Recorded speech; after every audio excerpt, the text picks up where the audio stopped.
রাখো, clean dry flat সারফেসে নিয়ে যাব।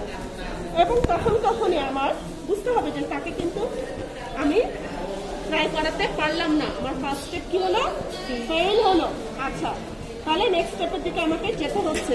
সেটা কি, আমি একটা স্টেরাইল শিট দিলাম, নেওয়ার পরে বাচ্চাকে কি করবো, প্রথমে এরকম করে তাকে লেফট ন্যাচারাল করবো। হ্যাঁ, and with the ulnar border of my left hand I will try to stimulate the baby by rubbing through the spine. ঠিক আছে, rubbing through the spine। তাহলে এটা হচ্ছে আমার next step of resuscitation of newborn baby. আচ্ছা বলো তো, আমি বাচ্চাটার ভাইটালস বা আমরা যেমন বড় মানুষের লেভেল অফ কনসিয়াসনেস, তারপরে হচ্ছে পালস, বিপি, এনিমিয়া, এ সমস্ত দেখে বোঝার চেষ্টা করি যে তার জেনারেল কন্ডিশন কেমন।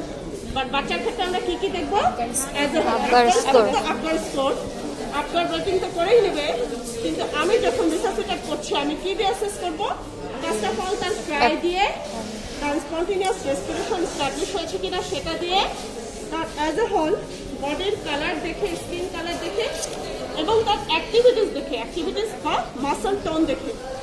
ঠিক আছে, এটা দেখে আমাকে ডিটেক্ট করতে হবে যে বেবির কন্ডিশনটা কেমন। আচ্ছা গেল, তাহলে আমার সেকেন্ড স্টেপও ফেল হয়ে গেল, আমি কি করতে পারলাম না, তাকে স্পন্টিনিয়াসলি ট্রাই করাতে পারলাম না। দেন এরপরে বলা হয় যে পজিশনিং অফ দ্য বেবি, এটাকে বলা হয় neutral position, and this positioning is also step of for resuscitation. সেটা কিরকম করে হয়, আমি কিন্তু প্রপার জিনিস কোভিড সিচুয়েশনে নিতে পারছি না। তোমরা কি চাইল্ড বার্থ প্রসিডিওরের পরে যে স্যানিটারি প্যাডগুলো ইউজ করে না, স্যানিটারি ন্যাপকিন, এরকম বলে দুটো ন্যাপকিন আমি দেবো শোল্ডারের নিচে। এটা কিন্তু ভালো না, এটা অনেক বড় হয়ে গেছে। হ্যাঁ, আমি কিন্তু দেবো শোল্ডারের নিচে, এটা এই পর্যন্ত চলে গেছে, আসলে তো থাকবে এই পর্যন্ত, তাই না? আমি প্রপার সাইজের জিনিসটা পেলাম না বলে, বুঝতে পারছো? এত উপরে হবে না, এটা কিন্তু দিব শোল্ডারের নিচে, নট ঘাড়ের নিচে, থাকবে আমার শোল্ডারের নিচে। তাহলে দেখো অটোমেটিক্যালি কিন্তু মোটামুটি নিউট্রাল পজিশনটা আমার অ্যাচিভ হয়ে যায়। সেটা কিরকম, ঠিক আছে, হেড টিল্ট, চিন লিফট এন্ড জ থ্রাস্ট, হেড টিল্ট, চিন লিফট এন্ড জ থ্রাস্ট। তাহলে কি হয়, এয়ারওয়ে কিন্তু অটোমেটিক্যালি আমার এক্সটেন্ডেড হয়ে যায়, এক্সটেন্ডেড হয়ে যায়। হ্যাঁ, এক্সটেন্ডেড হয়ে যায়, স্ট্রেট হয়ে যায়, যাতে করে ভেতরে আমার এয়ার এন্ট্রিটা ফ্যাসিলিটেটেড হয়। তাহলে আমি দেখলাম আমার এই স্টেপও ফেল হলো, আমার বাচ্চা শ্বাস নিতে, কন্টিনিউয়াস রেসপিরেশন নিতে পারছে না। আর প্রত্যেক স্টেপে যখনই আমার রিসাসিটেশন স্টেপ সাকসেসফুল হবে, দেন আই উইল কি করবো, take the baby to mother and তোমার হচ্ছে provide her routine newborn care. ঠিক আছে, ওকে। তাহলে এখন আমি কি করব, আমার লজিস্টিক গুলো আমি চেক করব। আর নিউবর্ন রিসাসিটেশনের ক্ষেত্রে যে বাচ্চাকে রিসাসিটেশন করতে হবে, প্রত্যেক ক্ষেত্রে প্রথমেই লাগুক না লাগুক আমরা কিন্তু লজিস্টিক চেক করব। এই লজিস্টিক চেকের ভেতরে কি কি আছে, কি কি লজিস্টিক লাগবে, আমার স্টেরাইল শিট লাগবে, এবং আমার স্টেরাইল শিট একটা না, মোটামুটি 3টা লাগবে। কারণ ওই যে ফার্স্ট আমি ড্রাই রাপ করেছি, ওটা কি হলো, এমনিতে ফ্লুইড দিয়ে কিন্তু মানে সাইল্ড আপ হয়ে গেল, ওই জিনিসটা ঠান্ডা হয়ে গেল, বাচ্চার কিন্তু টেম্পারেচার মেনটেন করতে হবে। সো আমি কি করবো, সেটাকে ডিসকার্ড করে দিয়ে নতুন একটা দিব। সো আমার লাগবে স্টেরাইল শিট, আর কি লাগবে আমার লাগবে হচ্ছে মিউকাস সাকার। দিস ইজ মাই পেঙ্গুইন সাকার, দিস ইজ বাম্বু ব্যাগ। আমার একটা অক্সিজেন সোর্স লাগবে, ঠিক আছে। তারপরে আমার কি লাগবে, স্টপওয়াচ লাগবে, স্টেথোস্কোপ লাগবে, আমার হচ্ছে একটা থার্মোমিটার লাগবে, ঠিক আছে। এই আর কি, এই ধরনের জিনিসগুলো আমার লাগবে। আচ্ছা, তাহলে মিউকাস সাকার বললাম, বাম্বু ব্যাগ বললাম, অক্সিজেন সোর্স বললাম, স্টেরাইল শিট বললাম, দেন আমার লাগবে থার্মোমিটার, স্টেথোস্কোপ, স্টপওয়াচ। আর কিছু জিনিস বাদ গিয়ে থাকলে তোমরা চেক করে নিও। আমি আগেই ক্ল্যাম্প করবো না, বাচ্চা যখন ফুললি রিসাসিটেটেড হবে তারপরে, কেন সেটাও আমি বলে দিচ্ছি। আচ্ছা, তাহলে কি হলো, আমি নিউট্রাল পজিশনে নিলাম, বাচ্চা কিন্তু ব্রেথ করলো না, দেন আমি কি করব, তার সাকশন দিব। এবং সাকশন দেওয়ার জন্য আমি পেঙ্গুইন সাকারটা চেক করে নিব যে এটা ঠিক আছে কিনা। হাতে দিয়ে দেখো, এই যে এটা ঠিক আছে, তার কারণে আমি একটা ভ্যাকুয়াম যে ক্রিয়েট হয়েছে আমি সেটা ফিল করতে পারছি। ঠিক আছে, তাহলে আমি I will at first introduce it to mouth, ঠিক আছে, দেন টু নস্ট্রিলস। তাহলে সে যদি কোনো কিছু সাক করে ফেলে আমি কি করব, তার এয়ারওয়ে এবং নস্ট্রিল ক্লিন করব। আগে আমি নজে দিব না, দিলে যেটা হবে, এবং দিলেও কি করব, আমি অ্যান্টেরিয়র 1/3 দিব, পোস্টার 30 থেকে দিব না। তাহলে যদি আমার নাসোফ্যারিংস স্টিমুলেটেড হয় তাহলে কি হবে, sorry, very good, vagal nerve stimulation হবে। যদি এটা হয় তাহলে কি হবে, তার কার্ডিওরেসপিরেটরি আরেকটু ডিপ্রেস করবে। সো তাহলে এটা আমার একটা স্টেপ গেল। আমি দেখলাম কি হলো না, মিউকাস সাকার দিয়েও আমার স্টাবলিশ হলো না। আচ্ছা, এরপর স্টাবলিশমেন্টের জন্য আমি কি করব, I will go for ventilation. ভেন্টিলেশনের জন্য প্রথমে আমাকে ঠিক করতে হবে যে আমার কাপ সাইজ ঠিক আছে কিনা। এটার কাপ সাইজ কত, কে আকারে দেখতে পাচ্ছ, 1, আর আছে 0। টার্ম বাচ্চার জন্য 1 আর প্রিটার্ম বাচ্চার জন্য 0। ওকে, আচ্ছা, আমি যখন এটা লাগাবো খেয়াল করো, আমি এভাবে ধরবো, my index and my middle finger will be here and my thumb will be here, ঠিক আছে। এই জায়গাগুলো আমি ধরবো না, আমি কিন্তু স্ট্রেট পাবো না, ঠিক আছে। ওকে, দেন আমি আমার বাল্বটা চেক করব ঠিক আছে কিনা। আমি লাগিয়ে ফেললাম, ওকে, লাগিয়ে ফেললাম। আচ্ছা, লাগানোর পরে আমি এটা চেক করব। চেক কিভাবে করব, এই যে এখানে আওয়াজ আছে, তোমরা হয়তো শুনতে পাচ্ছ না, একটা শব্দ হবে, হ্যাঁ, তাহলে বুঝবো আমার সবকিছু ঠিক আছে। যদি না থাকে তাহলে কিন্তু আমার কোনো অ্যাটেম্পট সাকসেসফুল হবে না, ঠিক আছে। তাহলে আমার এই মাস্কটা দেখতে হবে এদিকে ফাঁকা আছে কিনা, এদিকে কোনো জায়গায় ভাঙা আছে কিনা, অথবা আমার বাল্বে কোনো প্রবলেম আছে কিনা, আমাকে সুন্দর করে এই যে চেক করতে হবে। ওকে, আচ্ছা, তাহলে এবার এটা আমি ধরবো। হ্যাঁ, ধরবো কিভাবে, এটাকে বলা হয় সি শেপ ম্যানারে। হ্যাঁ, সি শেপ ম্যানারে আমি এটা প্লেস করবো ওভার দ্য ফিটাল মাউথ। তাহলে আমি ভেন্টিলেশনে চলে যাচ্ছি। কি করছি আমি, কভার করবে ফিটাসের, ফিটাস না, বেবি চিন, মাউথ অ্যান্ড নোজ। ওকে, চিন, মাউথ অ্যান্ড নোজ, এই, ঠিক আছে, এই। তাহলে সব কভার করেছে, খুব সুন্দর করে করে না কিন্তু, আমার এই ডামিটাতে করে না, কিন্তু লিভিং বাচ্চায় কিন্তু বসে যায়। এটা ডামি তো কিছুটা এদিক ওদিক অবশ্যই হবে। খেয়াল করতে হবে যে আমার এই মাস্কটা যেন বাচ্চার চোখকে কভার করে না ফেলে। আচ্ছা, then I will hold it in C shape manner, মানে এটা এভাবে করে এই সাপোর্ট দিয়ে এই, ঠিক আছে। Then I will give 5 rescue breath. তাহলে 1 and 2 and 3 and 4 and 5। আমার বুকটা কিন্তু উঠছে। আচ্ছা, এটা আরেকটু যদি ফিল করা হতো তাহলে একটু ভালো করে উঠতো। লিভিং চাইল্ডের কিন্তু উঠে যায়। হ্যাঁ, 1 and 2 নড়তেছে না, এই জায়গাটা নড়বে, 2 and 3 and 4 and 5 and 5, এটুকু। তাহলে এটা হয়েছে কি, আসলে আমি পজিশনটা তো করতে পারি নাই। আমি যদি শুধু শোল্ডারটুকু উঠাতে পারতাম, এটা তো টোটালটা উঠে আসে, সেই জন্য এমন হচ্ছে। হ্যাঁ, তোমরা যদি রুমে প্র্যাকটিস করতে চাও কখনো, তাহলে এই জাস্ট এই শোল্ডারের নিচে জাস্ট এইটুকু পর্যন্ত প্যাড দিয়ে রাখলে আরো ভালো বোঝা যেত, ঠিক আছে। তাহলে আমি 5 রেস্কিউ ব্রেথ দিলাম, দিয়ে আমি দেখলাম যে তার স্পন্টেনিয়াস রেসপিরেশন আসছে কি না। আচ্ছা, মনে করো তার এটাতে স্পন্টেনিয়াস রেসপিরেশন আসছে, তাহলে কি করবো আমি, তাহলে আমি আরেকটু ভেন্টিলেশন দিতে পারি। সেটা হচ্ছে 40 minutes 40 breaths per minute. 40 breaths per minute আমি দিব। হ্যাঁ, সে 40 ব্রেথস পার মিনিট কিভাবে দিব,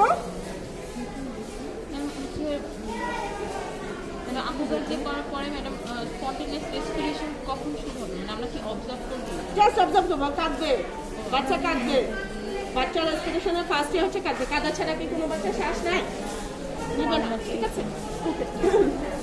আচ্ছা, তাহলে হলো না, তখন আমি কি করব, মনে করো হয়ে গেল, তখন আমি আরো 1 মিনিট তাকে ভেন্টিলেশন দিব। সেটা কিরকম? মিনিটে দিব 40টা। এটা কিভাবে কাউন্ট করা যায়? স্টপওয়াচ দিয়ে করা যাবে না।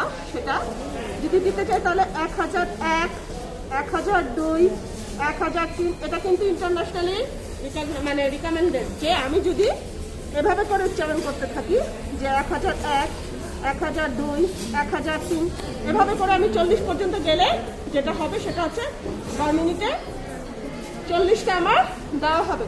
ওভার 60 মিনিট আমার 40 ভেন্টিলেশন আমি দিলাম।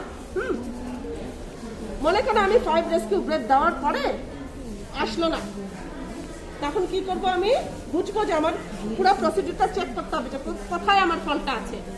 এটা কি আমার পজিশনে ফল্ট আছে? আমার কি এটাতে কোনো সমস্যা আছে? আমার বাল্ব কি কোনো ঝামেলা? বাল্বে কি কোনো ঝামেলা? আমার কি ফেস মাস্কে কোনো ঝামেলা? অথবা আমি কি ভালোভাবে জিনিসটা অ্যাটাচড হয় নাই? সব জিনিস আমাকে আবার রিচেক করতে হবে। কোনো ফল্ট থাকলে কি করতে হবে সেটা রেকটিফাই করে দেন আবার আমি 5 রেস্কিউ ব্রেথ দিব। তাহলে কি বললাম? প্রথমে 5 rescue breath, then assess the baby. যদি দেখা যায় না সে ভালো মতোই নিচ্ছে, তাহলে আরো আমি মিনিটে 40টা কন্টিনিউ করবো। যদি দেখলাম আমি 5 রেস্কিউ ব্রেথ তাকে দিয়েছি কিন্তু হয় না, তাহলে আমি টোটাল প্রসিডিউরটা আবার চেক করবো। চেক করার পরে ঠিক করে আবার 5 রেস্কিউ ব্রেথ দিব।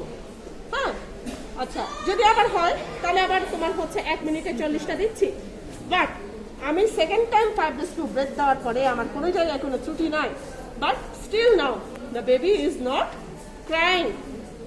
তাহলে এখন দুটো জিনিস করণীয়। আমাকে কি করতে হবে? বাচ্চার হার্ট রেটটা দেখতে হবে। হার্ট রেটটা দেখতে হবে যে এটা মিনিটে 60-র কম না 60-র বেশি। আচ্ছা, বাচ্চা আমার শ্বাস দিচ্ছে না কিন্তু তার হার্ট রেট হচ্ছে 60-র বেশি। কিভাবে বুঝবো? কর্ড পালসেশন দেখে। কর্ডে একজন হাত রাখো, তুমি হাত রাখো, কর্ডে হাত রাখো, এখানে হাত রাখো। বোঝা যায়? ফিল করা যায়? জেন্টলি ধরো, বোঝা যায়?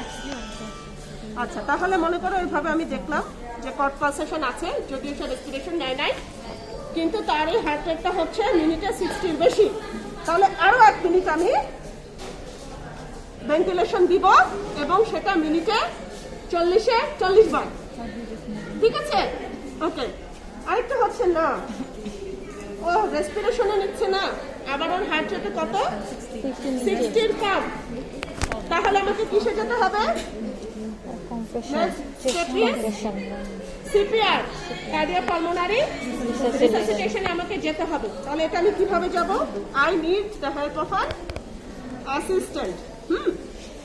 আচ্ছা, তখন আমি করব কি? পজিশন কিন্তু নিউট্রালি থাকবে। হ্যাঁ, নিউট্রালি থাকবে। আচ্ছা, এখন সিপিআর দেওয়ার নিয়ম হচ্ছে আমি বাচ্চাকে হোল্ড করব কিভাবে?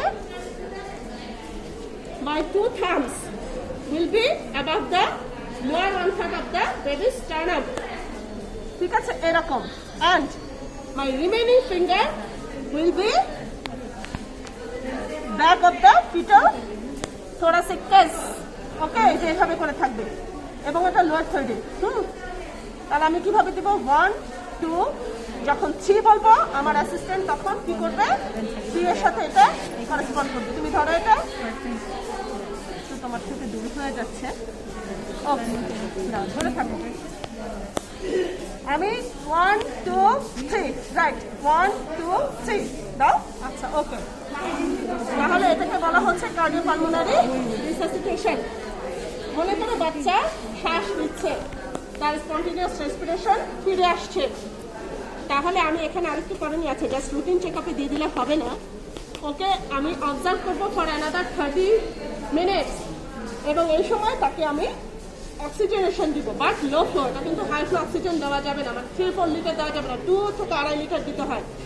হাই ফ্লো দিলে কি হয়? বাচ্চাদের ক্ষেত্রে ইরিভার্সিবল ব্লাইন্ডনেস হয়ে যায়, particularly in case of premature baby. এটাকে বলা হয় আরওপি, রেটিনোপ্যাথি অফ প্রিম্যাচিউরিটি। এটা আয়াত্তজনিক, মানে আমি তাকে হাই ফ্লো অক্সিজেন দেওয়ার জন্য তার এই ধরনের একটা ইরিভার্সিবল হার্ট হয়ে গেছে। ঠিক আছে? ওকে। তারপরে যদি না হয়, কিন্তু আমি সবসময় তার পালস রেটটা চেক করবো যতক্ষণ পর্যন্ত দেখবো যে তার এটা অ্যাবাভ 60 কিন্তু তার স্পন্টেনিয়াস রেসপিরেশন আসছে না, তাহলে আমি ধীরে ধীরে 1 মিনিট কাউন্ট করতে করতে আমি তাকে ওই সিপিআরটা চালিয়ে যাব। ঠিক আছে, যখন তার স্পন্টেনিয়াস ব্রিদিং আসলো আমি অক্সিজেনেশনে দিয়ে অবজার্ভ করলাম, যদি না আসে তাহলে আমি 20 মিনিট পর্যন্ত ওয়েট করব। এবং এর ভেতরে আমি আরেকটা স্টেপ নিব, সেটা হচ্ছে তার রেসপিরেশনটাকে স্টিমুলেট করার জন্য দুটো কাজ করব। একটা হচ্ছে আমি যদি তাকে ভেন্টিলেশন করি তাহলে মিনিটে আমি 30টা দিব, 40টার জায়গায় 30টা দিব। কেন?